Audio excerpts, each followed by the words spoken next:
महाराष्ट्रातील सर्व माझ्या मित्रांचं, मैत्रिणींचं, भावांचं आणि बहिणींचं CST लॉन्चपॅडच्या डिजिटल लर्निंग प्लॅटफॉर्ममध्ये पुन्हा एकदा मी मनापासून स्वागत करतो. तर आजचं सेशन आपलं खास कशावरती आहे, तर जे आपली महावितरणची भरती निघाली आहे 2024, ॲक्च्युली ॲडव्हर्टाईज 2023मध्ये आली होती एंडिंगला, पण फॉर्म सुरू झाले आपले 24मध्ये. त्यामध्ये जवळपास 5347 पदे आहे. त्याच्याकरता आपली ऑनलाईन फॉर्म भरण्याची प्रक्रिया चाललेली आहे आणि ऑलरेडी आपण काय केलेलं आहे की फॉर्म कसा भरायचा सविस्तरपणे आपण काय केलेलं आहे की स्टेप वाईज तुम्हाला एक सेशन दिलेलं आहे, ज्यामध्ये पूर्ण फॉर्म कसा भरायचा ते सांगितलं. आता त्या फॉर्ममध्ये भरत असताना बरेच विद्यार्थ्यांचे व्हेरिएशन्स असतात. याचा अर्थ काय की एखादा पोटगा EWSमध्ये येतो, एखाद्याची कॅटेगरी वेगळी राहते, एखादा स्पोर्ट कोट्यातला असतो, एखादा अनाथ असतो, असं वेगळी कॅटेगरी. आता एवढे सारे त्या फॉर्म भरत असताना एक्सप्लेन करणं शक्य नाही आहे आणि बरेचसे याच्यामध्ये काय कन्फ्युजन. तर तुमच्या खूप साऱ्या कमेंट आहे, म्हणजे जेव्हा हे सेशन अपलोड होत आहे त्याच्या 3 दिवस पहिलेपर्यंत मी फक्त म्हणजे तुम्हाला दिसलोच नसणार, मी यूट्यूबवर नसणार दिसलो, कुठेच माझं अपडेट नसणार. त्याचं कारण असं की 3 दिवस तुमच्या कमेंटचेच उत्तर देण्यामध्ये माझे चालले गेले. म्हणजे एवढ्या कमेंट येतो तरी त्याच्यातले बरेचसे विद्यार्थी सुटत आहे आणि सुटले, कारण की तुमचा भूकंप झाल्यासारख्या कमेंट येत आहे तुमचे. मग आपल्या व्हॉट्सअपवरती असो किंवा मग ॲपच्या चॅटमध्ये असो किंवा यूट्यूबच्या कमेंट असो, एवढ्या साऱ्या कमेंट की माझ्याच्याने हँडल करणं आता अवाक्याच्या बाहेर चाललं गेलं. म्हणून मग विचार केला मी, जे कॉमन कमेंट आहे, जे कॉमन प्रश्न आहे, ते सर्व प्रश्न मी एका सेशनमध्ये सोडवून देतो. म्हणजे कसं होईल की तुम्हाला वारंवार कमेंट करण्याची गरज पडणार आणि मला एकाच प्रश्नाचे उत्तर 100 वेळा द्यायची गरज पडणार नाही. कारण कसं होते की प्रत्येक विद्यार्थी जवळजवळ मॅक्झिमम विद्यार्थी फोन केला की मला सरशीच बोलायचं आहे. अरे मित्रांनो, सर कोणाकोणाशी बोलणार आहे, बरोबर आहे, मी एकटाच आहे ना, पण तुम्ही माझ्याशी जुळलेले हजारो विद्यार्थी आहे, हजारो मित्र आहे माझे. तेवढ्या जणांना मी एकटा कसा पुरू शकतो, बरोबर आहे. म्हणून होते तिथपर्यंत मी कमेंट मेसेजवरती निपटवण्याचा प्रयत्न करतो. तरी पण एवढं करून पण तुमचे काही जणांचे सुटून जातात, कारण की एवढ्या फास्ट तुम्हाला एखाद्या वेळेस दाखवेल की कसे तुमचे मेसेज येतात आणि कशा कमेंट वाढत जातात दर सेकंदाला. ठीक आहे, तर काही हरकत नाही. आपण आता चर्चा कशावरती करणार आहे ते तुम्हाला मी सांगून देतो. सुरुवातीला एकूण 9 टॉपिक आहे जे महत्त्वाचे आहे, जे वारंवार विचारले गेलेले आणि वारंवार त्यावरती कमेंट येतात. म्हणून मी वारंवार म्हणजे ज्याची फ्रिक्वेन्सी जास्त आहे ते प्रश्न घेतले. आता तुम्हाला जर याच्यापैकी जर कोणता प्रश्न असणार जी इथं मी लिस्ट केलेली आहे, मी वाचून पण दाखवतो, तर तुमच्यासाठी हे सेशन आहे, तुम्हाला बघलं पाहिजे. आणि त्याच्यात आहे ज्या नंबरची तुमची अडचण आहे, तुम्ही बरोबर आपला व्हिडिओ त्या नंबरपर्यंत घेऊन जा आणि आपला प्रश्न काय करा, मिटवून टाका. ठीक आहे, होते तिथपर्यंत एकदम सोप्या भाषेमध्ये सांगण्याचा प्रयत्न करतो.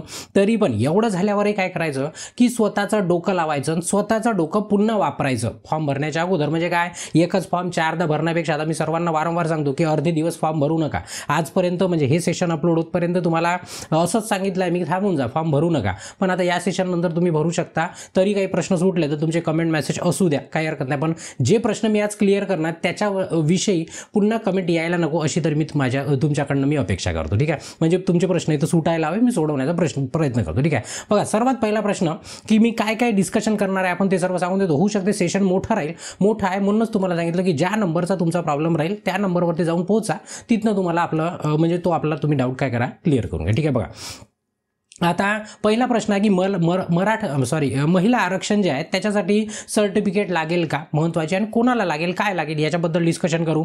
मराठा आरक्षण EWS आणि SEBC जे आता नवीन आरक्षण आलं आहे त्याच्या संदर्भामध्ये कन्फ्युजन आहे. आता बऱ्यापैकी दूर झालेला आहे, पण तरी पण बऱ्याच जणांना आहे. म्हणजे जे आपल्या म्हणजे सोशल मीडियाशी जुळले आहे, कोणत्या इंस्टाग्राम फेसबुक, त्यांना नाही माहीत, पण जे यूट्यूबशी जुळलेले आहेत त्यांना हे सर्व क्लिअर आहे.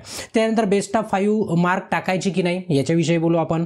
अप्रेंटिसशिप सर्टिफिकेट कोणत्या तारखेपर्यंत चालेल, कारण बऱ्याच जणांचं अप्रेंटिसशिप डिसेंबरमध्ये झालं, सर्टिफिकेट उशिरा आला. ॲक्च्युली हे सर्व पॉईंट मी क्लिअर केलेलं आहे, वारंवार मी पोस्ट टाकलेल्या आहे, ग्रुपमध्ये मेसेज टाकलेले आहे, सर्व काही केलेलं आहे. पण कसं आहे, तरी पण काही जणांना नाही समजत, तर त्याला आता काही हरकत नाही, आपण पुन्हा प्रयत्न करू एकदा. ठीक आहे, त्याच्यानंतर नॉन क्रिमिनल नवीन काढलेले चालणार का, म्हणजे जसं ॲड निघाल्यानंतरचं नॉन क्रिमिनल चालणार का, त्याविषयी आपण बोलू.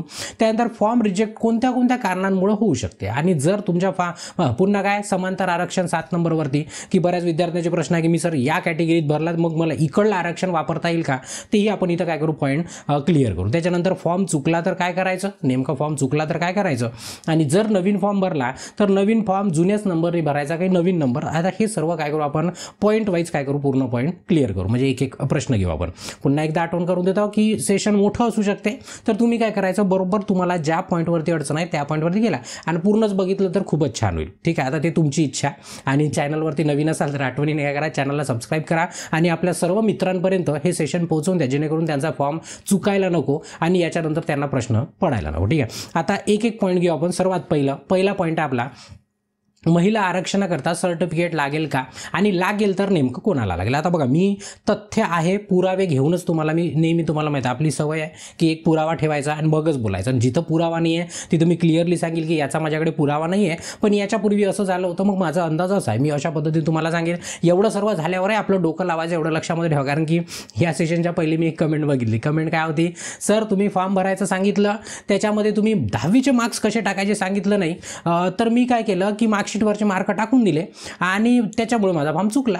आता मला सांगा, फॉर्म भरायचं मी सांगितलं, आता मी तुम्हाला हे नाही म्हटलं त्याच्यामध्ये की नाही बेस्ट ऑफ 5 मार्क भरा किंवा मार्कशीटवर दिसते तेच भरा किंवा पूर्ण ॲव्हरेज, असं मी बोललो नाही. आणि जरी मी बोललो, समजा जरी मी बोललो, तरी तुमचं एक काम आहे पूर्ण माहिती घेणं, त्याच्यानुसार 6 दिशा करणं आणि मग समोरचं पाऊल टाकणं. म्हणजे चुका करायच्या आपण आणि दोषी ठरवायचं समोरच्याला, तसं बिलकुल करणं. कारण की त्यांनी काय होईल, माझ्यावरती कोणताच गुन्हा दाखल होणार नाही, पण तुमचं आयुष्य खराब होऊ शकतं, तुमची वेळ वाया जाऊ शकतं, फॉर्ममध्ये अडचणी येऊ शकते. ह्या सर्व अडचणी नाही आल्या पाहिजे, त्याच्याकरता आपला पूर्णपणे प्रयत्न असतो. ठीक आहे, फक्त एवढं लक्षात ठेवा, मी प्रत्येकाशी वैयक्तिक बोलू शकत नाही, हे तुम्ही समजून घेऊ शकता, कारण की तुम्ही समजदार आहात. बरोबर आहे. समोर आता महिला आरक्षणात सर्टिफिकेट कोणाला लागतं, तर माझ्या बहिणींना हा सर्वात मोठा प्रॉब्लेम आहे. ठीक आहे, आता याच्यामध्ये ॲक्च्युली बऱ्याचपैकी प्रॉब्लेम सॉल्व्ह झालेला आहे. आता बघा, मी तुम्हाला तुमच्या आपल्या ॲडव्हर्टाईजनुसार, म्हणजे जे आपले ॲडव्हर्टाईज आहे ना, ॲडव्हर्टाईज 6/2023ची, त्या ॲडव्हर्टाईजमधलाच कट मी तुम्हाला दाखवत आहे. त्यामधला मुद्दा क्रमांक 6.11 ज्याच्यामध्ये महिला समांतर आरक्षणाबद्दल दिलेला आहे. आता काय काय दिलेलं आहे ते पूर्ण मी शॉर्टमध्ये तुम्हाला फटाफट सांगून देतो. ठीक आहे, आता बघा, शासन निर्णय आता नवीन झाला, शासन निर्णय 4/5/2023ला. त्याच्यानुसार काय म्हटलं याच्यामध्ये की जे खुल्या वर्गामध्ये महिला येतात, खुल्या गटामध्ये, पहिले खुल्या गटामध्ये महिलांना वुमन रिझर्वेशन घ्यायसाठी, महिला आरक्षण घेण्याकरता त्यांना नॉन क्रिमिलेअरची अट होती. त्यांना काय होती, नॉन क्रिमिलेअर प्रमाणपत्र सादर करणं आवश्यक होतं, पण आता इथं आवश्यक नाही झालेलं आहे. म्हणजे काय, जो GR आलेला आहे बघा, हे गव्हर्नमेंटचा GR आहे 4 मे 2023चा. त्याच्यामध्ये क्लिअरली मेन्शन केलं आहे की नॉन क्रिमिलेअर प्रमाणपत्र सादर करण्याची अट रद्द करण्याबाबत, म्हणजे रद्द केली आहे. कोणाला, ज्या महिला खुल्या प्रवर्गातील महिला, ज्या आरक्षण घ्यायचं आहे त्यांना, महिला आरक्षण, त्यांच्याकरिता काय केलेलं आहे की तसेच मागास प्रवर्गातील महिलांना नॉन क्रिमिलेअर प्रमाणपत्र देण्याची गरज नाही. जसं पहिले कसं होतं की समजा तुम्ही बाकी जसं OBCला, आता SCला, STला, EWSला नॉन क्रिमिलेअर तुम्हाला लागणार नाही, EWSला पण नाही लागत. बरोबर आहे. तर नॉन क्रिमिलेअर पहिले OBCला वुमन रिझर्वेशन घ्यायला लागत होतं, पण आता OBCला पण लागणार नाही, NTला पण लागणार नाही. आता म्हणजे ज्या कॅटेगरीला नॉन क्रिमिनल आहे त्याची गोष्ट चाललेली आपली. ठीक आहे, परंतु ओपनला पण लागायचं, पण आता तुम्हाला लागणार नाही. पण आता मग महिला सर्टिफिकेट कोणाला काढावं लागेल तेही सांगतो मी तुम्हाला. ठीक आहे, पुन्हा समोर बघा, अनुसूचित जाती व अनुसूचित जमाती वगळता अन्य मागास वर्गातील महिलांना आरक्षण असलेल्या पदाकरता, म्हणजे आरक्षित पद तुमच्या कॅटेगरीचे, तर मग त्याच्याकरता तुम्हाला नॉन क्रिमिलेअर प्रमाणपत्र सादर करणे आवश्यक राहील. ठीक आहे, आता इथं तुम्हाला म्हटलं आहे की खुल्या प्रवर्गातील महिलांना नॉन क्रिमिलेअर लागणार नाही, पण जे कॅटेगरीचे महिला आहे, म्हणजे ज्या बहिणी आहे माझ्या कॅटेगरीमधल्या, त्यांना नॉन क्रिमिलेअर लागणार. मग सर म्हणाल तुम्ही SCवाल्यांना, बघा ज्यांना नाही आहे त्यांना लागायचा प्रश्न नाही, SCला राहत नाही, STला राहत नाही आणि माझ्या मते EWSला पण नॉन क्रिमिलेअर राहत नाही. ठीक आहे, आता EWSचं थोडंसं कन्फ्युजनमध्ये आहो मी. ठीक आहे, तरी पण तुम्ही बघून घ्यायचं, पण SC आणि STला नॉन क्रिमिलेअर नसतं आणि तुम्हाला त्याची गरज पण नाही. ठीक आहे, आता पुन्हा इथं प्रश्न कोणता आहे की सर नवीन नॉन क्रिमिलेअर चालणार का, याच्यावरती आपण काय करू, समोर प्रकाश टाकू. ठीक आहे, एवढं पटलं. आता नेमकं सर्टिफिकेट कोणाला काढायचं ते मी तुम्हाला क्लिअर करून देतो. बघा, सर्टिफिकेट कोणालाच काढायची गरज नाही आहे, फक्त जे ओपनमध्ये बहिणी आहे माझ्या, ज्या बहिणी माझ्या ओपन कॅटेगरीमध्ये आहे त्यांना फक्त काय करायचं आहे, जे ओपनमध्ये आहेत त्यांना फक्त हे सर्टिफिकेट काढायचं आहे. कशाचं, वुमन महिला रिझर्वेशनचं. त्याची पण काही असं अट दिलेली नाही आहे की तुम्हाला 29/12/2023 पूर्वीचंच पाहिजे, असं कुठंही लिहिलेलं नाही आहे ॲडव्हर्टाईज. म्हणजे तुम्ही नवीन जरी काढलं तरी माझ्या मताने तुम्हाला काही फरक पडणार नाही, ॲडव्हर्टाईजमध्ये दिलंच नाही आहे ना. जिथे गरज आहे तिथे त्यांनी नमूद केलं आहे की नाही, हे गोष्ट आम्हाला 29/12/2023 पूर्वीचीच पाहिजे, आहे, जिथं नाही आहे त्यांनी तिथं तसं लिहिलेलं नाही आहे. ठीक आहे, एवढं पटलं. ठीक आहे, तर मग आता बाकी कॅटेगरी जेवढ्या पण कॅटेगरीमध्ये बहिणी आहे माझ्या, त्यांना तुम्हाला सर्टिफिकेट काढायची गरज नाही. तुम्ही डायरेक्ट काय करू शकता, महिला रिझर्वेशन घेणार आहे का, तर हो करायचं. ठीक आहे, यस करायचं आणि आपला फॉर्म भरून टाकायचं. ठीक आहे, तरी तुम्हाला सांगितलं, आता मी मला जे सांगायचं होतं सांगितलं, तरी तुमचं काम आहे शहानिशा करून घेणं आणि मग आपला पाऊल पुढे टाकणं. आता बघा, मी असंच आलो आणि असंच बोललो नाही, आणि मी असंच येतो ना असंच मी बोलत नाही. मला बोलण्याकरता मी बराचसा रिसर्च केला, बराचसा अभ्यास केला, बरेचसे व्हिडिओ बघितले, बरेचसे GR वाचले, वाचून सर्व काही करून, म्हणजे हा GR आहे, हाही GR मी जवळजवळ बऱ्याचसा वाचला, खूप मोठा होता, तरी पण होते तिथपर्यंत मुद्द्याचे पॉईंट पण वाचले. तर मी हे सर्व माहिती घेऊनच तुमच्यासमोर मी सादर करते. तरी तुम्ही काय करायचं, पुन्हा यूट्यूबला सर्च करायचं, पुन्हा काय करायची, माहिती घ्यायची, फक्त नवीन घ्यायची, कारण की GR काय झाला, नियम काय होता तर बदलत येत असतात. ठीक आहे, एवढं पटलं म्हणजे तुमचा प्रश्न सुटला. मग तुम्ही EWS मध्ये असाल तरी महिलाला यस करू शकता, OBC असाल, ST असाल, NT असाल, कोणत्याही कॅटेगरीच्या असाल तरी तुम्ही वुमन रिझर्वेशनला यस करा. आणि ओपनमध्ये असाल तरच तुम्हाला फक्त महिला आरक्षण 30% सर्टिफिकेट काढावं लागेल, बाकीच्यांना काढायची गरज नाही, असं इथं पण तुम्हाला लिहिलेलं आहे. ठीक आहे, म्हणजे 6.11 हा पॉईंट इथे क्लिअर झाला. आता बोलायला एका याच्यावरती मी 1 घंटा बोलू शकतो, पण 9 घंटे आपला सेशन करायचं नाही, शॉर्टमध्ये निपटायचं आहे. ठीक आहे, हे पटलं म्हणजे हा प्रश्न सुटला. ह्या आरक्षणाबद्दल इथं जे नॉन क्रिमिनल रद्द झालं तेही तुम्हाला इथे समजलं, म्हणजे तुम्हाला नॉन क्रिमिनल लागणार नाही. ठीक आहे, दुसरा प्रश्न, सर मराठा आरक्षण EWS आणि SEBC याच्यामध्ये कोणत्या याच्यामध्ये फॉर्म भरू, म्हणजे विद्यार्थ्यांचा प्रश्न काय होता ते सांगतो. बरेच जे विद्यार्थी EWS मध्ये आहे, बरेच विद्यार्थी कसे EWS कॅटेगरीमध्ये आलेले म्हणजे त्यांच्याकडे सर्टिफिकेट आहे. पण आता काय झालं, फेब्रुवारी-मार्चमध्ये तुम्हाला माहिती आहे मराठा आरक्षण महाराष्ट्र शासनाने आता मंजूर केलं, विधेयक मंजूर केलं, सारं झालं. पण कसं झालं, अजूनपर्यंत त्यांनी त्यांच्या दुकानापर्यंत माहितीच नाही पोहोचवली. म्हणजे तुम्ही जर जाल एखाद्या तहसीलमध्ये, तुम्ही म्हणाल की साहेब मला SEBCचं सर्टिफिकेट काढायचं आहे, तर अजून त्यांनाच त्यांचा ताल नाही आहे. आणि दुसरी गोष्ट, मग आता विद्यार्थ्यांचा प्रश्न, सर मग आमचं तर EWS तर रद्द झालं. हो, रद्द फेब्रुवारी-मार्चमध्ये झालं. आपली ॲडव्हर्टाईज बघा, इथं कसं आहे, तुम्हाला बाळ दिसताय कधी ते महत्त्वाचं नाही, बाळ जन्मलं कधी ते महत्त्वाचं, म्हणजे त्याचा जन्म कधी झाला. जन्म झाला आपला डिसेंबर 29ला, बरोबर आहे, तर पकडायचं आहे आपल्याला डिसेंबर 29, तर तेव्हा तर EWS होतं ना. आणि याच्यासाठी म्हणजे आता जे मी बोलतो त्याच्यासाठी पुरावा असा, जर तसं असतं की EWS रद्द करून तुमची जर मराठासाठी स्पेशल जे कॅटेगरी, आता नवीन कॅटेगरी तयार झाली आहे SEBC, ते तुमच्या फॉर्ममध्ये दिसताय का, नाही दिसताय. कारण तुम्ही जर बघाल इथं EWS आहे, पण बाकीचे कॅटेगरी म्हणजे तुमची मराठाची जी नवीन कॅटेगरी आहे ते आलीच नाही. कशी येणार म्हणजे अजूनपर्यंत एक तर त्याला काही तालच नाही आहे, त्यांना काय चाललंय त्यांनाच माहीत. काय त्या विद्यार्थ्याच्या भविष्यासोबत त्यांना खेळायला मजा येते की काय, ते त्यांचा विषय, त्याच्याविषयी आपण बोलू नये.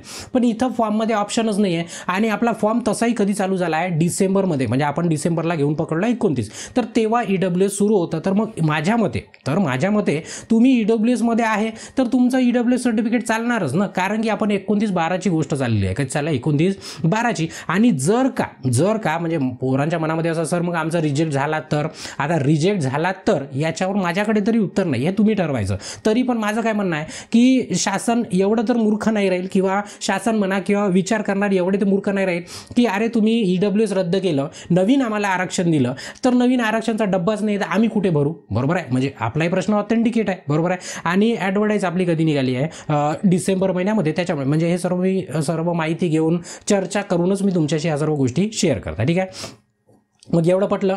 आणि जे विद्यार्थी कॅटेगरीमध्ये आहे, आता बरेच विद्यार्थी म्हणतात की सर माझ्या कॅटेगरीमध्ये कमी जागा आहे, मी ओपनमध्ये भरतो. अशा मूर्खपणा करू नका. कारण कसं आहे की तुम्हाला पुन्हा एक आठवण करून देतो, आता पोलीस भरती असो, MPSC भरती असो, महाराष्ट्रातल्या भरत्या असो, काय होतं की ओपन प्लस तुमच्या कॅटेगरीमध्ये जेवढ्या जागा आहेत तेवढ्या जागा तुमच्यासाठी असतात, तुमच्या कॅटेगरीसाठी असतात. मग तुम्ही म्हणाल सर माझ्या समजा SCच्या 5च जागा आहे आणि ओपनच्या 100 जागा आहे, तर मी काय करतो 100च जागा ओपनसाठी भरतो. तसं करू नका. तुमच्या इथं 0 जरी जागा असल्या ना तरी तुम्ही काय करा, कॅटेगरीमध्येच भरायचा. कारण सांगतो मी, उद्या चालून समजा जागा कमी जास्त, तुम्हाला माहिती ॲडव्हर्टाईजच्या खाली स्पष्टपणे लिहिलं आहे की जागा कमी जास्त होऊ शकतात. आज जरी SCच्या 0 असल्या आणि उद्या समजा SCच्या 100 झाल्या, उद्या चालून SCच्या 100 झाल्या, तर तुम्ही तर फॉर्म ओपनमध्ये भरला आहे आणि तुम्हाला फॉर्ममध्ये क्लिअरली सांगितलं आहे, कशामध्ये, ॲडव्हर्टाईजमध्ये, की तुम्ही काय एकदा कॅटेगरी सिलेक्ट केली तर नंतर तुम्हाला बदलवता येणार नाही. तुमच्याकडे कोणते कागदाराव त्याला काही अर्थ नाही. हे इथपर्यंत पटलं? ठीक आहे. तो तिथपर्यंत विद्यार्थी मित्रांना माझी आग्रहाची विनंती राहील आखरी तुम्हाला जे करायचं आहे ते तुम्ही तुमच्याच मताने करा आणि तुमच्याच मताने करायचं आहे तुम्हाला, ठीक आहे. माझं म्हणणं राहील की तुम्ही कॅटेगरीमध्येच बरं. आता बऱ्याच विद्यार्थी आता काही एवढे हुशार असतात की जसं ओबीसी सिलेक्ट केलं तर खालतं काय येतं, ओबीसी प्लस ओपन 2 ऑप्शन खुले असतात.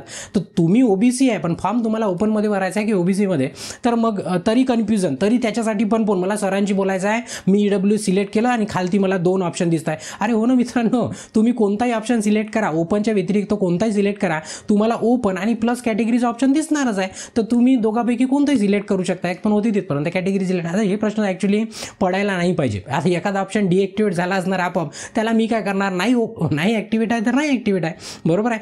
तर आता हा प्रश्न पण तुमचाच उठला की नेमकं मराठा आरक्षणाबद्दल, म्हणजे सध्या तरी माझं असं म्हणणं आहे की जो म्हणजे ज्यांच्याकडे ईडब्ल्यूएस सर्टिफिकेट आहे त्यांनी ईडब्ल्यूएसमध्ये भरायला पाहिजे. तरी तुम्ही बाकीच्यांशी चर्चा करू शकता आणि त्यांचं मत काय करू शकता, घेऊ शकता, ठीक आहे. कारण की आपल्याला पण बघा काय पाहिजे, आपल्याला बोलायला चान्स पाहिजे, किंवा चान्स पाहिजे म्हणजे ऑब्जेक्शन घ्यायला एक ऑप्शन पाहिजे. सोपाच ऑप्शन आहे. त्यांनी एकतर आपल्याला नवीन आरक्षण जे बघा हे कधी रद्द होईल, जेव्हा तुम्हाला हे अवेलेबल करून देईल तेव्हा ते रद्द होईल ईडब्ल्यूएस, बरोबर आहे. आणि तसंही तारीख होती आपली फेब्रुवारी मार्च, तर त्याच्यामुळे आपण त्या तारखेच्या पहिले चाललोय, त्याच्यामुळं मला असं म्हणजे माझं असं मत आहे की तुम्ही ईडब्ल्यूएस सर्टिफिकेट असणार तर ईडब्ल्यूएसमध्ये तुम्ही भरायला पाहिजे. तरी पुन्हा एकदा आठवण करतो, तुम्ही पूर्ण माहिती पुन्हा कुठून तरी घेऊन घ्यायची, ठीक आहे. हा होता दुसरा प्रश्न मराठा आरक्षणाबद्दल की तुम्हाला ईडब्ल्यूएसमध्ये फॉर्म भरायचा आहे. सुटला प्रश्न सामोरचा, ठीक आहे. बेस्ट ऑफ 5 मार्क टाकायचे की नाही. आता बघा जसं फॉर्म सुरू झाले मी दुसऱ्या की तिसऱ्या दिवशी मी एक पोस्ट टाकली, पण तुमचं कसं असतं की कामाचं आहे ते नाही बघायचं, म्हणजे तुमचं म्हणजे बऱ्याच जणांचं, म्हणून काय एवढ्या कमेंट, सर्वात जास्त जर कमेंट असणार तर सर्वात जास्त टॉप प्रायोरिटीचा प्रश्न सर बेस्ट ऑफ 5. आता काही विद्यार्थी असे आहे की जे माझ्याशी जोडलेले आहे त्यांनी पण हे केलं की जेव्हा की मी पोस्ट टाकली, ग्रुपमध्ये टाकलं, इकडे टाकली तिकडे टाकली माहिती, तरी पण मग मेसेज येतं सर मी बेस्ट ऑफ 5चे मार्क टाकला. तर मी काय करू, बरोबर, मी काय करू, मार्क तुम्ही टाकले आहे ना. मग आता तरी एवढं झालंय, मी त्यांना पोस्ट करताय कोणता मुद्दा क्रमांक 7.7 आणि इथं क्लिअरली मेन्शन केलेला आहे की उमेदवारांनी SSC परीक्षेतील सरासरी गुणांची नोंद करावी.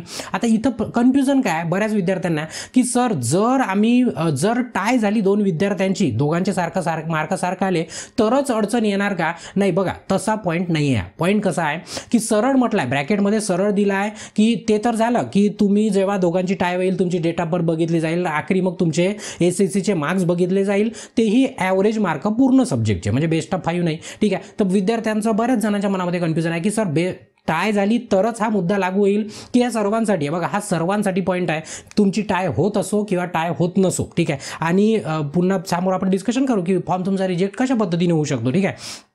इथं क्लिअरली म्हटलंय तुम्हाला 7.7 मध्ये, इकडे काय म्हटलंय ते सोडून द्या, समोर काय म्हटलंय महत्त्वाची गोष्ट बघा.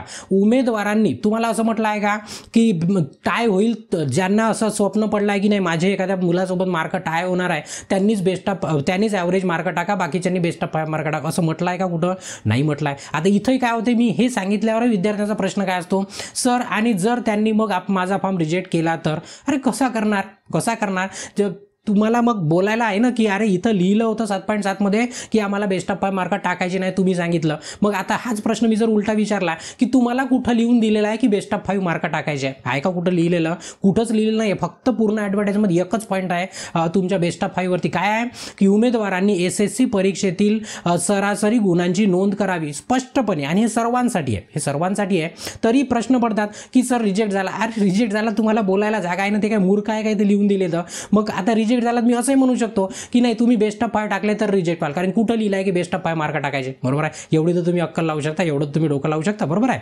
समोर म्हटलं आहे की बेस्ट ऑफ 5 गुणांची नोंद ग्राह्य धरण्यात येणार नाही. मग आता पोरांचा प्रश्न पडतो सर, तरी एवढं सांगू नये काय म्हणतात की सर माझा फॉर्म रिजेक्ट होणार का. बघा सर्वांना सांगतो की मी तुम्हाला एक डमी फॉर्म भरून दाखवला ना, तोही माझा फॉर्म रिजेक्ट होत नाही. माझंही हॉल तिकीट आहे ना, मी आला की तुम्हाला दाखवतो जो मी डमी फॉर्म तुम्हाला भरून दाखवला आहे, कारण ना माझा फोटो आहे ना नाव आहे, गाव काही पण टाकलाय आपण, तरी मग प्रश्न काय की सर माझा फॉर्म रिजेक्ट होणार का. बघा या स्टेजला कोणाचाच फॉर्म रिजेक्ट होत नाही. एखाद्याचाच फोटो काढा आला किंवा एखाद्याचाच रिकामाच डब्बा त्यांनी अपलोड करा, अशा एखाद्याचा रिजेक्ट होऊ शकतो.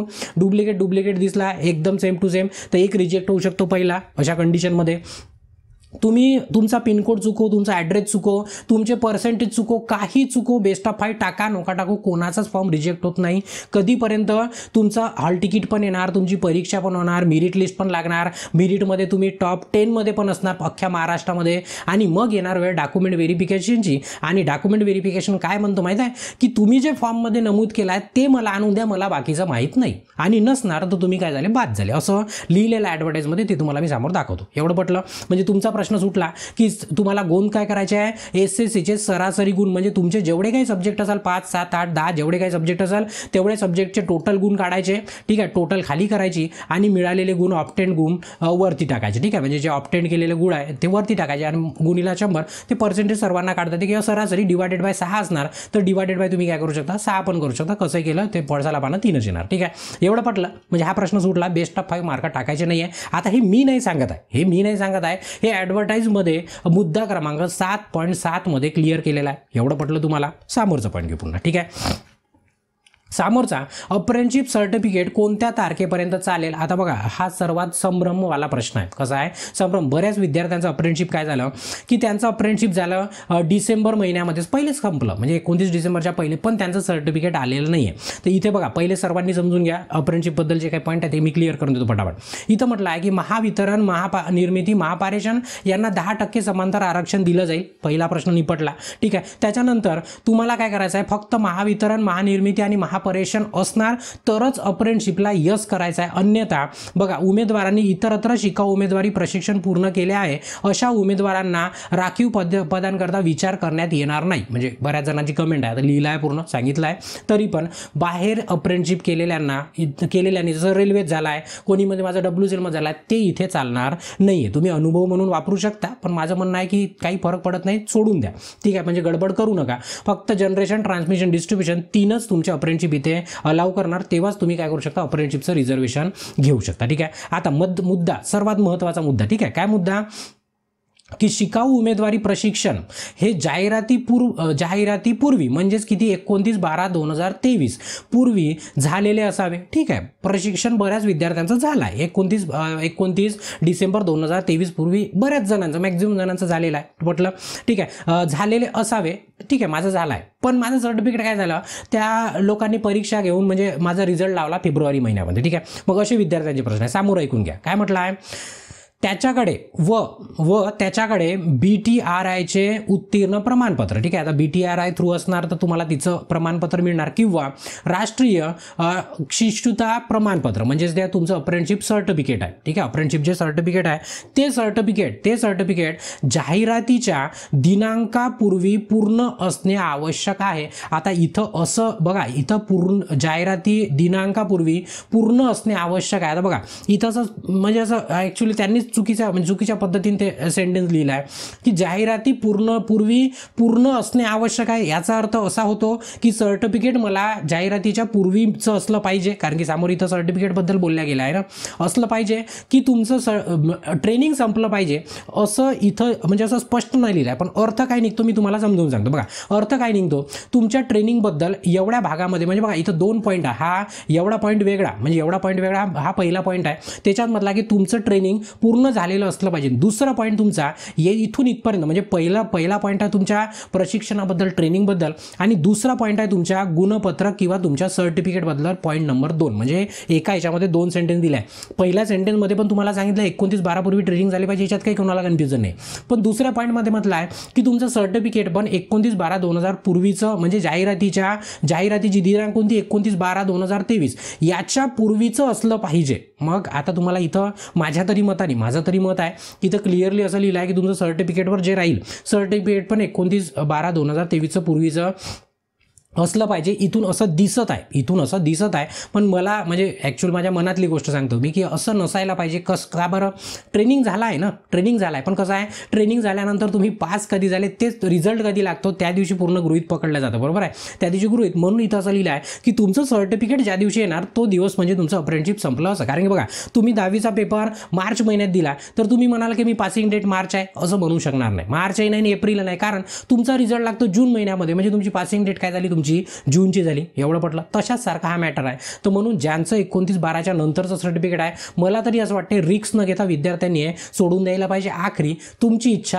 तुम्ही आपला शोध लावा आणि तुम्हाला काय करायचं तुम्ही करू शकता. फक्त मी माझे पॉईंट काय करताय, मी क्लिअर करण्याचा प्रयत्न करताय. बघा, कारण कसं आहे, उद्या चालून तुम्ही म्हणाल की सर तुम्हीच सांगितलं आणि आम्ही केलं, तर त्याला काय होईल, तुम्ही फक्त मला बोलू शकणार, तुम्ही मला किंवा माझ्यासारख्या कोणाला बोलू शकाल तुम्ही की याच्या करताना मी असं केलं, पण नुकसान कोणाचं होणार आहे, तुमचं स्वतःचं होणार आहे. ठीक आहे, काही कराल तरी, काही कराल तरी. म्हणून काय, माणसाने आयुष्यामध्ये स्वजबाबदार असलं पाहिजे. काय असलं पाहिजे, स्वजबाबदार. म्हणजे तू न असं केलं म्हणून माझं असं झालं, ह्याला काहीच अर्थ नाही. लक्षामध्ये ठेवा, यानी काहीच समोरच्याला काही परिणाम पडणार नाही, परिणाम तुमच्या आयुष्यावर पडतो. म्हणून सेल्फ तुम्ही डिसिजन घेण्याची, म्हणजे सेल्फ मेकिंग, डिसिजन मेकिंग जे असते ना, ते तुमच्यामध्ये क्वालिटी असली पाहिजे. म्हणजे एखाद्यानं म्हटलं लग्न कर, मी त्या मुलीशी लग्न केलं, तर तू पहिलं नाही सांगितलं का मला त्या मुलीशी लग्न करायचं की नाही, म्हणून माझ्या आयुष्याचं वाटोळं झालं, असं म्हणण्याला अर्थ नाही. लग्न तुम्हाला करायचं आहे, तुम्ही शहानिशा करा, तुम्ही मुलीला बघा, तुम्ही सर्व माहिती घ्या, मगच लग्न करा दुसऱ्याला, कारण की आयुष्य तुमचं बरबाद होणार आहे. बरोबर आहे. माझं काम आहे की मला जे दिसत आहे ते तुमच्यापर्यंत पोहोचवणं.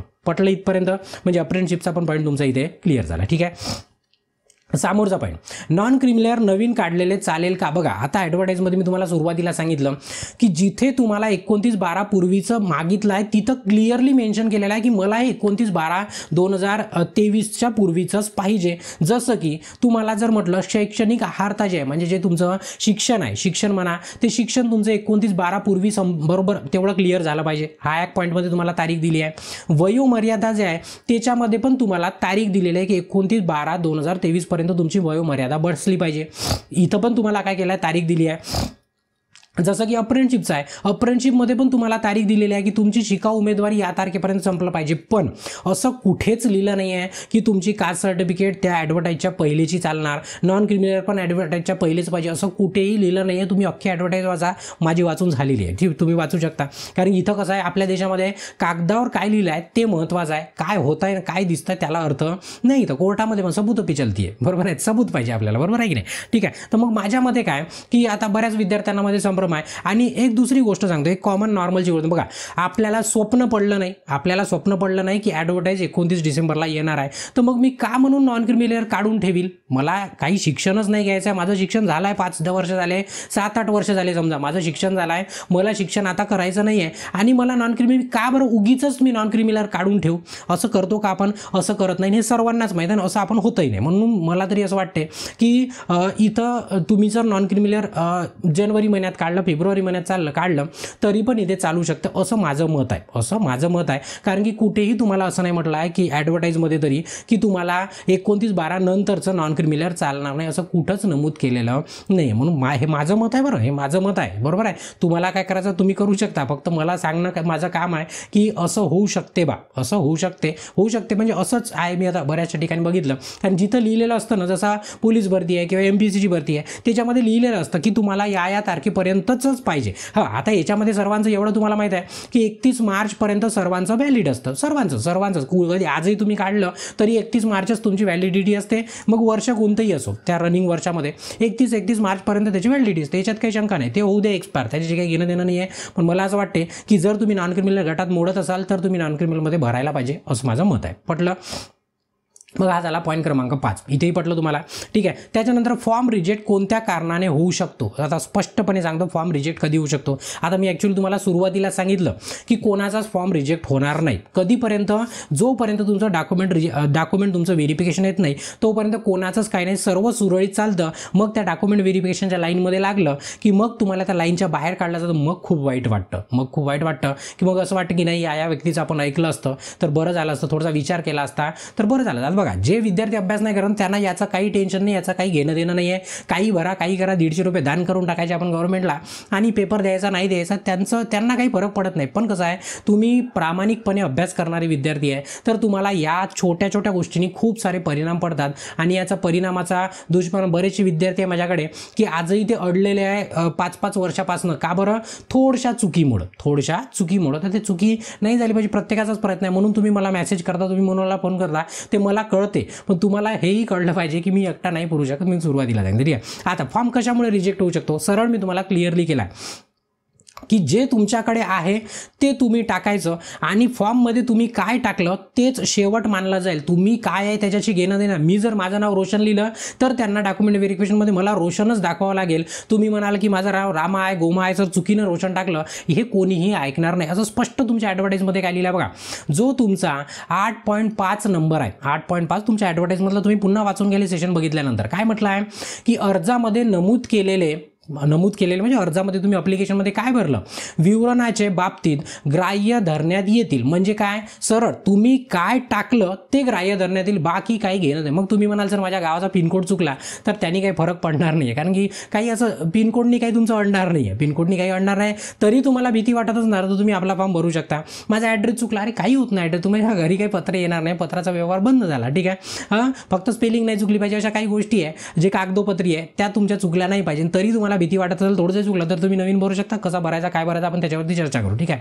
आता बघा, अर्जामध्ये नमूद केलेले विवरण आणि बाबी ग्राह्य धरण्यात येईल. म्हणजे तुम्ही आहे काय त्याच्याशी घेणं देणं, तुम्ही काय भरलं ते महत्त्वाचं आहे. समोर अर्ज सादर केल्यानंतर दिलेली माहिती किंवा विवरणपत्रे ग्राह्य धरण्यात येणार नाही. म्हणजे तुम्ही अर्ज सादर केल्यानंतर, म्हणजे मी एकदा की माझं नाव रोशन टाकलं, मग अर्ज भरल्यावर मी म्हणेल नाही सर माझं नाव रोशन नाही, माझं नाव रामा होतं, तर याला ग्राह्य धरलं जाणार नाही. म्हणजे जसं तुम्ही म्हणता ना सर मी मग काहीतरी काय म्हणतो एखादा सिलेक्ट करून टाकलं मी आणि नेट कॅफेवाल्यानं चुकवलं, तर इथं सरळ म्हटलं आहे ते तुम्हाला विचारलं जाणार नाही. तुम्हाला सरळ म्हणणार जो लिखा है वो दिखाओ, बरोबर आहे. तर तुम्हाला दाखवलं पाहिजे. पुन्हा त्याच्यामध्येच थोडंसं खाली आलं 8.8 मध्ये पुन्हा तुम्हाला लिहिलेलं आहे. काय लिहिलं बघा, अर्जामध्ये दावा व सादर केलेले कागदपत्रातील दावा, ठीक आहे. म्हणजे अर्जामध्ये म्हणजे अप्लिकेशन फॉर्म भरत आहोत तेव्हाच, आणि तुम्ही डॉक्युमेंट व्हेरिफिकेशन करायला मग सबूत घेऊन जाल ना. सबूत मागायला कधी बोलवतो तुम्हाला, डॉक्युमेंट व्हेरिफिकेशनला.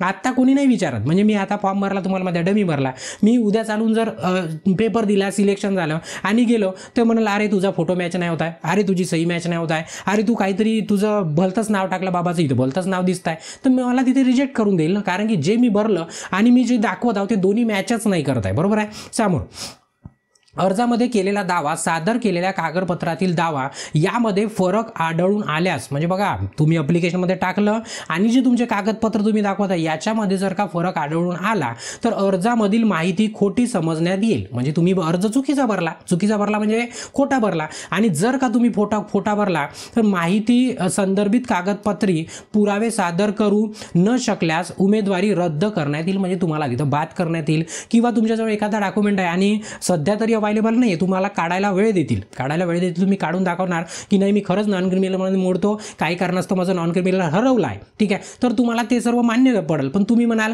की मी नॉन क्रिमिनलमध्ये मोडत नाही आणि मी नॉन क्रिमिनल यस केला आहे, तर मग तुम्हाला नॉन क्रिमिनल आणूनच द्यावं लागेल. तुम्ही काही करा, नाही तर तुम्ही काय झाले, बाद झाले. एवढं पटलं. समोर भरती प्रक्रियेदरम्यान जर एखाद्या उमेदवाराने सादर केलेली माहिती खोटी किंवा अथवा चुकीची आढळल्यास 10.5 आहे, 10 पॉईंट, ते आता वरच्या पॉईंट सारखाच पॉईंट आहे की अशा अर्ज भरीत प्रक्रियेच्या कोणत्याही टप्प्यामध्ये अपात्र ठरवण्यात येईल. म्हणजे कोणत्याही टप्प्यामध्ये तुम्हाला बाद करण्यात येईल. याकरिता उमेदवार सर्वस्वी जबाबदार राहील. आता इथं जबाबदार कोण आहे, उमेदवार म्हणजे तुम्ही, आमच्यासारखे नाही आहे, आमच्यासारखे जबाबदार नाही आहे. त्या अनुषंगाने खरी व अचूक माहिती भरणे अर्जामध्ये नमूद करावी असं इथं लिहिलं आहे. म्हणजे इथं तुम्हाला पटलं की जे तुम्ही अर्जात भराल ते तुमच्याजवळ सबूत पुरावा असला पाहिजे, अन्यथा तुम्हाला ग्राह्य धरलं जाणार नाही किंवा तुम्हाला बाद केलं जाईल. म्हणजे तुम्हाला आता समजलं की फॉर्म कधी रिजेक्ट होऊ शकतो, जर तुम्ही नाही आहे आणि जर टाकलं तरच फॉर्म रिजेक्ट होऊ शकतो, बाकी कारणांनी फॉर्म तुमचा रिजेक्ट होणार नाही. म्हणजे नॉन क्रिमिनल यस केलं, तुमच्याकडे असलंच पाहिजे. डोमिसाईल तर कंपल्सरी आहे. तुम्ही म्हणाल माझे पर्सेंटेज, आता 10वीचे पर्सेंटेज मी सांगितलं की ॲव्हरेज तिथं ॲडव्हर्टाईजनुसार टाकायचे आहे. मग ॲव्हरेज माझे 50% होत असाल तर तुम्हाला मग 50% आणून दाखवावं लागेल. नसेल तर मग ते तुमची जबाबदार राहील. पटलं इथपर्यंत. समोरचा पॉईंट घेऊ. समोरचा पॉईंट आहे समांतर आरक्षण. हाही पॉईंट थोडासा मोठा आहे, म्हणजे महत्त्वाचा आहे, ठीक आहे. काय या पॉईंटमध्ये दिलेला आहे, या पॉईंटमध्ये म्हणजे प्रश्न काय पोरांचे ते सांगतो मी. समांतर आरक्षण 2 असतात, एक व्हर्टिकल असतं आणि एक हॉरिझॉन्टल असतं. म्हणजे उभं आरक्षण आणि एक आडवं आरक्षण, म्हणजे त्याला समांतर म्हणतो आपण. जसं SC NT OBC. आता बघा याला आहे ना 2 तासाचं लेक्चर आहे. हे जर आरक्षणावर करतो म्हटलं तर, कारण की ॲक्च्युली मी याचा शोध लावला, मला याचा शोध लावायला अख्खा दिवस गेला. म्हणजे माहिती ऑथेंटिकेट तुमच्यापर्यंत पोहोचली पाहिजे त्याच्याकरता, ठीक आहे. आता बघा म्हणजे अख्खा दिवस घालवून मग एवढूच्या एका पॉईंट करता माझा पूर्ण एक दिवस गेला, ठीक आहे. बघा की पोरांचा प्रश्न काय, मी सरळ प्रश्न घेतो त्याचं उत्तर तुम्हाला मी समाधान करू. तेव्हा प्रश्न काय की सर मी SC मध्ये आहे की अनुसूचित जातीमध्ये आहे, टोटल जागा सर 773 आहे, सॉरी 673 आहे, त्याच्यातल्या सर्वसाधारण आता मुलांसाठी गोष्टी करून मग बहिणींच्या पण गोष्टी करू. ठीक आहे, भावांची गोष्ट चालली 222 आहे सर आणि माझं शिकाऊ उमेदवारी झाला आहे, पण आता मला सर समजत नाही आहे की मी या 222 मध्ये भरू की या 37 मध्ये भरू. बघा हे जे आरक्षण आहे हे आरक्षण समांतर आरक्षण आहे आणि हे आरक्षण काय तुमचं वर्टिकल म्हणजे उभं आरक्षण आहे तुमचं. वर्टिकल म्हणजे काय म्हणते त्याला उभंच आरक्षण म्हणू, आता शब्द नाही आठवत आहे मला. ठीक आहे, या आरक्षणामध्ये तुम्ही इकडे तिकडे भागू शकत नाही, फक्त ओपन सोबत तुम्ही काय करू शकता प्लस करू शकता आपली कॅटेगरी, बरोबर आहे, एवढंच, बाकी इकडे तिकडे जाता नाहीत. पण इथं काय होतं की इंटरनल आतमधली गोष्ट चालू आहे आपल्या कॅटेगरी, म्हणजे हे एवढं आरक्षण आहे ना प्रत्येक कॅटेगरीला असतं, म्हणजे 30% महिलांना, 5% खेळाडूंना, 3% यांना, 2% त्यांना असं वाटलेलं असतं त्याच्यासारखं. ठीक आहे, तर याच्यामध्ये काय केलं 10% तुमच्या म्हणजे याच्यातल्या 10% जागा तुम्हाला काय केल्या अप्रेंटिसशिपला ठेवलेल्या आहे. कशाला अप्रेंटिसशिपला. मग विद्यार्थ्यांचा प्रश्न असा पडलेला आहे की सर 222 मधून भरू की 67 मधून भरू. बघा मी तुम्हाला सांगतो, मी जर तुमची अप्रेंटिसशिप झालेली आहे, आता पूर्वी असं झालं तसं झालं या सर्व गोष्टीचा मी अभ्यास करूनच मी तुम्हाला हे सर्व बोलत आहे. बघा जर तुम्ही याच्यामध्ये जर फॉर्म भरला या 67 जागेमध्ये, ठीक आहे, कॅटेगरी कोणती असो, मी आता SC सांगत आहे म्हणजे तुम्हाला SCचीच बोलत आहे ना, सर्वांविषयी बोलता. जर तुम्ही 67 जागेसाठी भरले आणि समजा 67च्या ठिकाणी 68 विद्यार्थी आहे, किती आहे 68 विद्यार्थी आहे, तर याच्यातले काय होईल 67 विद्यार्थी सिलेक्ट होईल मेरिटप्रमाणे अप्रेंटिसशिपसाठी आणि उरला तो एक विद्यार्थी. हा विद्यार्थी कुठे जाईल, हा विद्यार्थी जाईल 222 मध्ये. कुठे जाईल 222 मध्ये. म्हणजेच काय की तुमचं मग जर म्हणजे तुम्ही 67 घेतलं प्लस तुम्हाला सर्वसाधारणच्या पण जागा मिळतील, म्हणजे 2 जागा तुम्हाला प्लस करायच्या आहे. इथे नाही झालं तर इथे जाईल. आता बघा हे ॲडव्हर्टाईजमध्ये स्पष्ट लिहिलेलं आहे, हे जे गव्हर्नमेंटचे शासनाचे GR आहे समांतर आरक्षणाबद्दल त्याच्या आधारित मी तुम्हाला हे सांगत आहे. ठीक आहे, तरी तुम्ही शहानिशा करू शकता आपल्या मताने. ठीक आहे, एवढं पटलं. ठीक आहे, मग आता तसंच महिलांचं सर महिलांच्या जागा 202च आहे तर आणि इकडे सर्वसाधारण 222 आणि मी महिलामध्ये भरू की सर्वसाधारण. तर बघा सरळ सांगितलं की 203 जर महिला असतील म्हणजे माझ्या बहिणी समजा 203 असतील तर याच्यातला किती लागतील महिला रिझर्वेशनमध्ये 202 लागतील. मग उरलेली एक बहीण ते कुठं जाईल, ती उरलेली एक बहीण माझी 222 मध्ये जाईल. कुठे जाईल 222 मध्ये. म्हणजे याचं सांगायचं तात्पर्य काय की जे समांतर आरक्षण आहे त्याच्यामध्ये ज्याच्यात तुम्ही मोडता, जसं भूकंपग्रस्त प्रकल्पग्रस्त असणार तर प्रकल्पग्रस्त मध्ये तुमचं सिलेक्शन नाही झालं तर तुमच्यासाठी 222 जागा शिल्लक ठेवलेल्या आहे. म्हणजे याच्यामध्ये सर्वच मोडतात, याच्यामध्ये सर्वच मोडतात. मग सरळच माझं म्हणणं आहे की तुम्ही कॅटेगरीत असाल तर कॅटेगरीतच फॉर्म भरा, कॅटेगरीत वुमन असाल तर तुम्ही आठवणीने रिझर्वेशन घ्या, तुम्ही अप्रेंटिसशिप झाला असेल तर अप्रेंटिस घ्या, कारण तुम्हाला याच्यामध्ये प्लस होणार आहे तुमचं समांतर आरक्षण. म्हणजे हे वेगळे हे वेगळे हे वेगळे हे वेगळे, फक्त एवढं की समांतर आरक्षण कोणतंही एकच घेता येणार, 2 घेता येणार. म्हणजे तुम्हाला मी महिला पण आहे आणि मी भूकंपग्रस्त पण आहे तर दोन्ही तुमच्या कामाच नाही, त्याच्यातलं तुम्हाला एकच आरक्षण घ्यावं लागेल आणि एकच आरक्षण मिळतं. पटलं इथपर्यंत.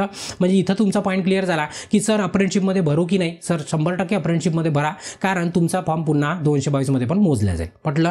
तरी पण आता एवढं सांगितलं मी, ठीक आहे, एवढ्यानं संपत नाही, खूप सारं आहे. ठीक आहे, तरी पण तुम्ही काय करायचं आपली शहानिशा करून घ्यायची तुमच्या पद्धतीने. ठीक आहे, कारण उद्या चालून मी सांगितलं माझं आयुष्य खराब नाही होणार आहे, आयुष्य तुमचं खराब होणार आहे, तर तुम्ही ठरवा. ठीक आहे, आणि पुन्हा मी म्हणजे माहितीनुसार की तुम्ही ओपनसाठी पण इलिजिबल आहात सर्वजण जर तुम्ही कॅटेगरीमध्ये भरले तर. ठीक आहे, तर होते तिथपर्यंत कॅटेगरीवाल्याने ओपनमध्ये जाऊ नका, हे माझं वैयक्तिक सजेशन आहे. तुम्हाला कसं नाचायचं तुम्ही नाचू शकता. ठीक आहे, त्याच्यानंतरचा पॉईंट आहे पॉईंट क्रमांक 8 जो एकदम सोपा आहे. फॉर्म चुकला तर काय करायचं, फॉर्म चुकला तर काय करायचं, नवीन भरायचं. काय करायचं, न्यू फॉर्म भरायचा. आता तुम्ही म्हणाल की सर फॉर्ममध्ये तर लिहिलंच नाही. हो 100% लिहिलेलं नाही, पण तुम्हाला माहित आहे की आपले फॉर्म कोण घेत आहे, आपले फॉर्म घेत आहे IBPS. काय घेत आहे IBPSची वेबसाईट तेच आहे, फॉर्म कलेक्शनचं सर्व काही त्यांचे नियम सर्व सारखे आहे. त्यांचा नियम काय म्हणतो, जसं महापारेषणमध्ये आपण बघितलं की जर तुमचा फॉर्म चुकला आणि जर तुम्ही नवीन नंबरवरून फॉर्म भरला तर याच्यामध्ये काय होतं, नवीन नंबरवरून म्हणजे दुसरा नंबर घेतला तुम्ही, म्हणजे जो पहिला भरला त्याला सोडला आणि दुसरा ईमेल ID दुसरा नंबर घेतला तर तुमचा पहिला पण फॉर्म जिवंत राहील आणि दुसरा पण फॉर्म जिवंत राहील. मग तुम्हाला पेपर कोणता द्यायचा ते ठरवायचं आणि तिथे लक्ष पण ठेवायचं, दोघांचा अप्लिकेशन नंबर वेगळा राहील. पटलं इथपर्यंत. रिजेक्ट कोणताच होणार नाही. पण का तुम्ही जुनाच नंबर वापरला तर याच्यामध्ये काय होतं, जुना जो फॉर्म आहे तो फॉर्म काय होतो रिजेक्ट होतो आणि नवीनवाला आखरी भरलेला फॉर्म काय होणार सिलेक्ट होणार. म्हणजे पैसे भरल्याच्या नंतर तुम्ही अर्धवट कराल तर नाही होणार. ठीक आहे.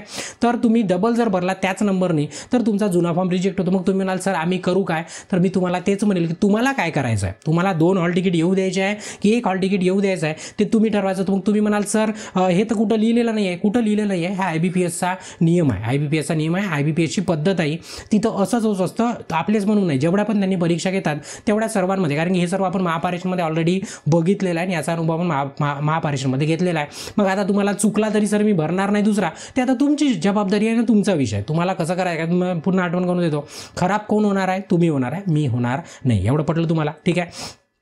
मग काय झालं की फॉर्म चुकला तर नवीन भरायचा माझ्या मताने, ठीक आहे. मग तुमची इच्छा आखरी तुमची आहे, मग कारण कसं आहे आखरी तुमचं मन काय म्हणते त्याच्यावरती डिपेंड करते. नवीन नंबरवरनी भरला 2 हॉल तिकीट येणार, जुन्या नंबरवरनी भरला, जुना ईमेल ID जुना नंबर भरला तर ते जुनावाला रिजेक्ट होईल आणि नवीनवाला काय होईल, सिलेक्ट होईल, ठीक आहे. तर आता काय करायचं ते तुम्हाला ठरवायचं, ठीक आहे. तर हे काय होते, आपले टोटल 9 प्रश्न होते. तर माझ्या मताने होते तिथपर्यंत मी समाधान करण्याचा प्रयत्न केलेला आहे. आता याच्याबद्दल जर कोणता प्रश्न पडला, म्हणजे मी जे एक्सप्लेन केलेला आहे त्याच्याबद्दल जर प्रश्न पडला तर कृपया कमेंट पण करू नका, मेसेज पण करू नका आणि फोन पण करू नका, कारण की फोन खूप सारे येतात. कारण की मी सर्व कामधंदे सोडून 3-4 दिवसापासून तुमचेच प्रश्न सोडवण्यासाठी दिवसभर बसलेलो असतो, तरी ते काही संपेना. म्हणून मी हे पाऊल उचललं की आज एक सेशनच घेतलं, ठीक आहे. याच्यानंतर तुम्ही आपले फॉर्म भरू शकता आणि काही अडलं तर तुम्ही पुन्हा मेसेज करून विचारू शकता, पण याच्यातलं अडायला नाही पाहिजे माझ्या तरी मतात. आणि ज्या विद्यार्थ्यांना छानपैकी अभ्यासाची तयारी करायची असणार त्यांच्याकरता महापरीक्षा आणि महावितरण दोघांसाठी, इलेक्ट्रिशियन वायरमनसाठी स्पेशल आपण एक मास्टर कोर्स तयार केलेला आहे इलेक्ट्रिशियन आणि वायरमनच्या विद्यार्थ्यांसाठी,